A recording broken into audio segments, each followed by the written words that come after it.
ელენ უაითი, ქრისტეს სიგავები. თავი მეორე, გამოვიდა მთესველი დასათესად. ეკლებში ჩათესილი.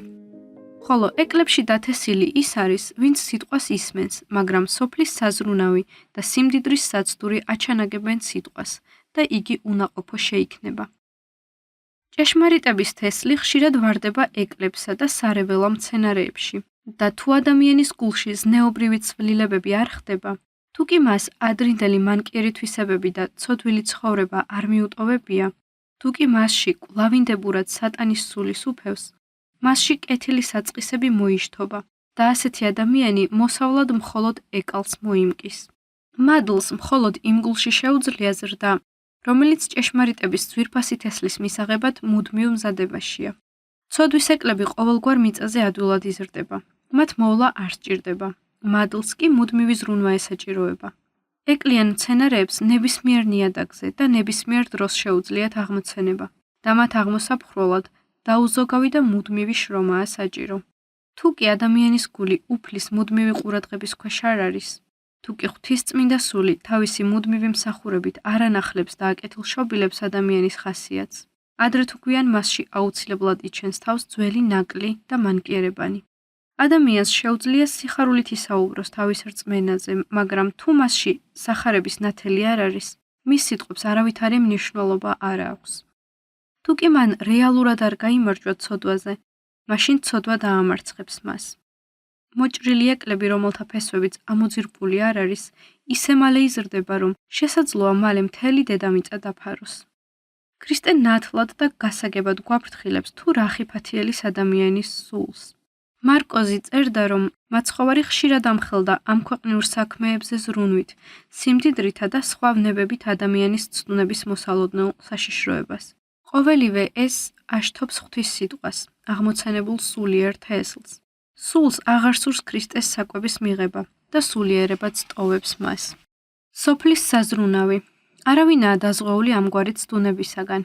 ღარიბი ადამიანისთვის მუდმივ საწუხარს და საზრუნავს წარმოადგენს მძიმე შრომა, გაჭირვება და მოსალოდნელი სიღატაკე. მდიდარს თავისი დოვლათისა და დაგროვილი სიმდიდრის დაკარგვის საშიშროების დარდი ჰკლავს. ქრისტეს მრავალ მიმდევარს ხშირად ავიწყდება მაცხოვრის გაკვეთილი, რომელშიც გვასწავლი და მინდვრის ყვავილებისთვის მიგვებაძა. ეს ადამიანები ფაქტობრივად არ ენდობიან უზენაესის მათზე მუდმივი მზრუნველობის აღთქმას. ქრისტეს კი არ შეუძლია იტვირთოს მათზე ზრუნვა, როცა მას არ ენდობიან. ასე რომ, ცხოვრებისეული საზრუნავი, რომელმაც ადამიანები უფრო მტკიცედ უნდა დაუკავშიროს მათ ცხოვარს მისგან დახმარებისა და ნუგეშის მიღებისათვის, სიახლოვის ნაცვლად უფრო აშორებს მას. მრავალი ადამიანი, რომელსაც უაღრესად დიდი სარგებლის მოტანა შეეძლო უფლის სამსახურში, სიმდიდრის მოპოვების დაუოკებელი სურვილით არის ანთებული. მთელი მათი ენერგია და ძალა ამ ქვეყნიურ საქმეებს ხმარდება. ისინი თვლიან, რომ მათი სულიერ განცდაგან განდგომა გარდაუვალია და ასე შორდებიან ღმერთს. წმინდა წერილი კი მოგვიწოდებს: იბეჯითეთ და ნუ დაიღლებით. მტკიცედ უნდა ვიშრომოთ, რათა გაჭირვებულთ დავეხმაროთ. ქრისტიანმა აქტიურად, გონივრულად უნდა იშრომოს, მაგრამ მის საქმიანობაში ადგილი არ უნდა ჰქონდეს რაიმე დანაშაულს. ზოგი ქრისტიანი ისე ღრმადაა ჩაფლული ამ ქვეყნიურ საქმეებში, რომ დროს ვერც ლოცვისთვის პოულობს და ვერც ბიბლიის შესწავლისთვის და ვერც იმისათვის, რომ უფალი ეძებოს და მას ემსახუროს. ზოგჯერ ამ ადამიანებს ზეციური წმინდა ცხოვრების სურვილი მოეძალებათ, მაგრამ სოფლის საზრუნავით ძლიერ დაკავებულნი არიან და დროს ვერ პოულობენ ყველაზე მნიშვნელოვანი საქმისთვის, უსმინონ სულიწმინდის ხმას. მარადიულობა მათთვის მეორეულ საქმედ, წუთი სოფლის საზრუნავი კი პირველად მოთხოვნილებად იქცა. და ასეთ შემთხვევაში შეუძლებელია ღვთის სიტყვამ ნაყოფი გამოიღოს, ვინაიდან სულს წუთი სოფლის ეკალ ბარდები ახშობს. სხვადასხვა მიზნებისკენ მლტოლველი მრავალი ადამიანი ვარდება მსგავს ცდუნებაში. ასეთები ხშირად გულწრფელად და თავგამეტებით იღვწვიან საკუთარი კეთილდღეობისთვის და თავიანთ საქმიანობას, მოვალეობასა და პასუხისმგებლობას იმდენად მნიშვნელოვნად მიიჩნევენ, რომ უზენაესისადმი ჭეშმარიტ მსახურებაზე მაღლა აყენებენ. უფალთან ლოცვითა და მისი სიტყვის შესწავლით ურთიერთობას უგულებელ ყოფენ და ავიწყდებათ ქრისტეს სიტყვები. უჩემოდ არაფრის კეთება არ შეგიძლიათ. ისინი გვერცულიან ქრისტეს გზას, მისი მადლის გარეშე ცხოვრობენ და მათ ხასიათში არსებული ეგოიზმიც მკვეთრად ვლინდება. რის შედეგადაც მათი მსახურება მათი დაუმორჩილებელი, გაუხეშებული გულის სურვილთა აღსრულებისაკენ, პატივმოყვარეობისა და პირველობისაკენ სწრაფვით არის განპირობებული. სწორედ ესაა ქრისტიანული მსახურების წარუმატებლობის ერთ-ერთი მთავარი მიზეზი და მისი სავალალო შედეგი. სიმდიდრის საცდურს მეტად მიმზიდველი, მომაჯადოებელი ძალა გააჩნია. ამ ქვეყნიურ ფასეულობათა მფლობელთ ძალზე ხშირად ავიწყდებათ, რომ სიმდიდრის შესაძენად ძალას ღმერთი აძლევთ. ისინი აცხადებენ: ჩემმა ძალამ და ჩემმა ხელის სიმტკიცემ შემძინა მე ეს ქონება. სიმდიდრის შეძენა ღვთისადმი მადლიერების გრძნობას კი არ იწვევს მათში, არამედ საკუთარი მეს აღზევებას. მათ ავიწყდებათ თუ რამდენად არიან დამოკიდებული ღმერთზე ყველა საქმეში და რა მოვალეობა აკისრიათ მოყვასის წინაშე. თავიანთ სიმდიდრეს ისინი არ მიიჩნევენ ღვთით ბოძებულ საჩუქრად, რომელიც უზენაესის განდიდებისა და მოყვასის კეთილდღეობისთვის უნდა გამოიყენონ. ისინი თავიანთ დოვლადს თვით დამკვიდრების საშუალებად მიიჩნევენ.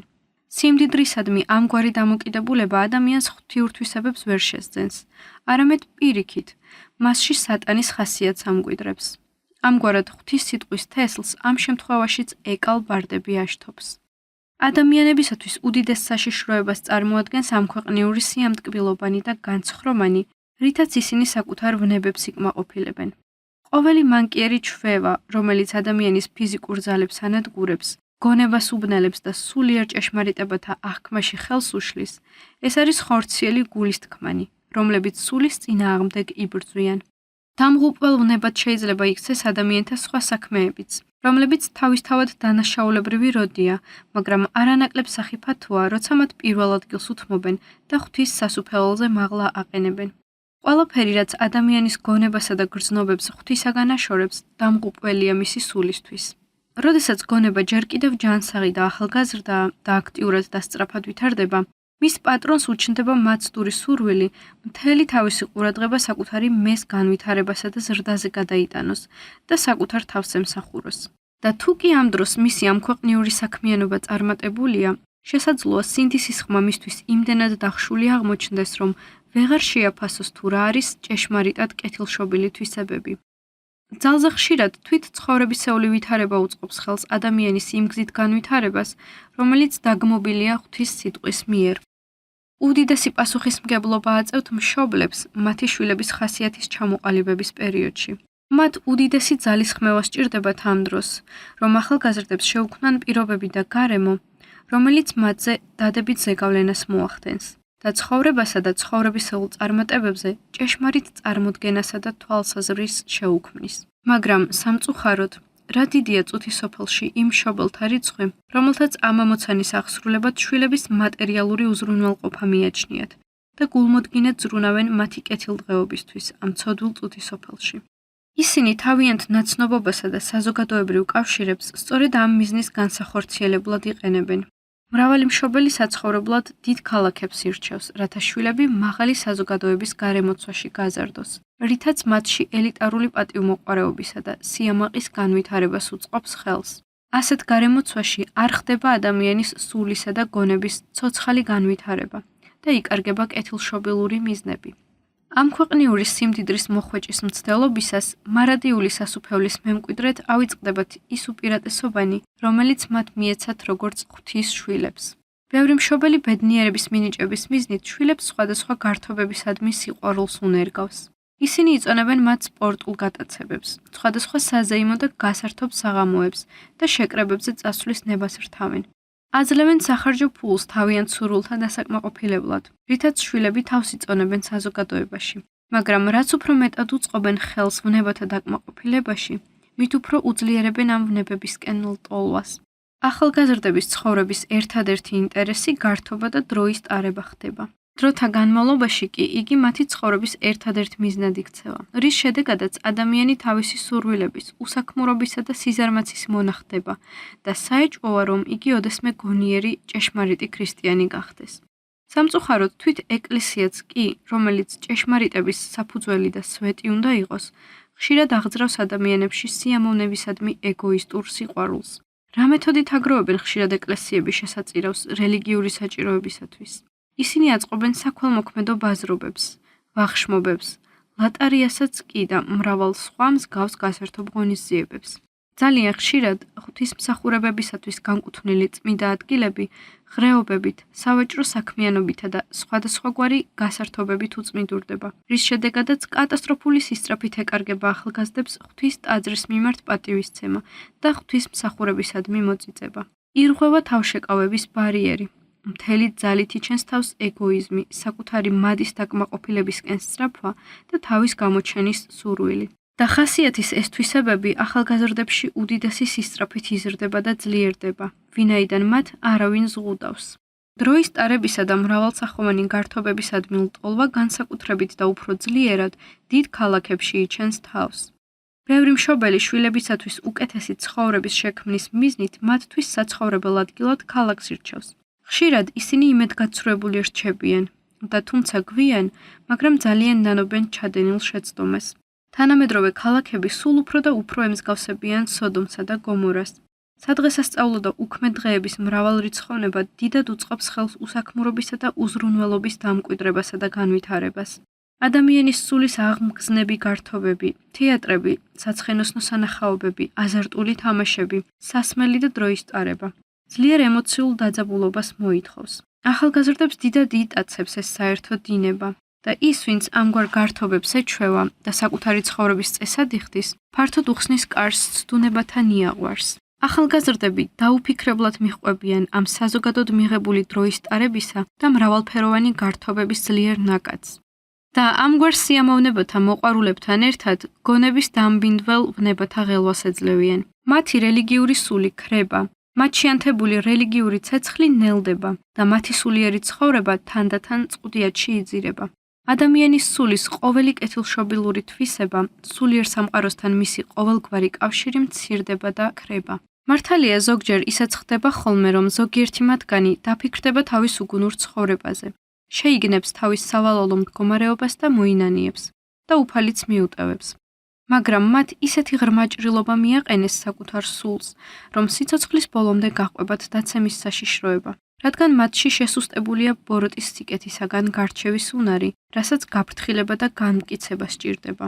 მათ აღარ შესწევთ სულიწმინდის კარგად გარჩევისა და მისი ხელმძღვანელობის საჭიროების შეცნობის უნარი და სატანის მზაკვრობასაც ისე ნათლად ვეღარ ხედავენ. ისინი შეიძლება კვლავ დაეცნენ განსაცდელისა და ცდუნებების ჟამს და კვლავ დაშორდნენ ღმერთს. ამ ქვეყნიური სიამოვნებებისა და გართობების მოყვარულთა სიცოცხლის ბოლო არის სიკვდილი მიწიერ და მომავალ ცხოვრებაშიც. წუთი სოფლის საზრუნავი, ფუფუნება და ამ ქვეყნიური სიამოვნებანი. ყოველივე ამას სატანა თავის მზაკრულ თამაშში ადამიანთა ჩასათრევად იყენებს. ჩვენ გაგვაფრთხილეს. ნუ შეიყვარებთ სოფელს, ნურც იმას, რაც სოფელშია. ვისაც სოფელი უყვარს, მასში არ არის მამის სიყვარული. ვინაიდან ყოველივე რაც სოფელშია, ხორციელი გულის თქმა, თვალთა გულის თქმა და სიამაყე ცხოვრებისა მამისგან კი არ არის, სოფლისგან არის. ის, ვისთვისაც ადამიანის გული გადაშლილი წიგნია, ამბობს: გაფრთხილდით, არ დამძიმდეს თქვენი გული ღრეობით, ლოთობითა და სიცოცხლეზე ზრუნვით და იმ დღე არ გიწიოთ უცაბედად.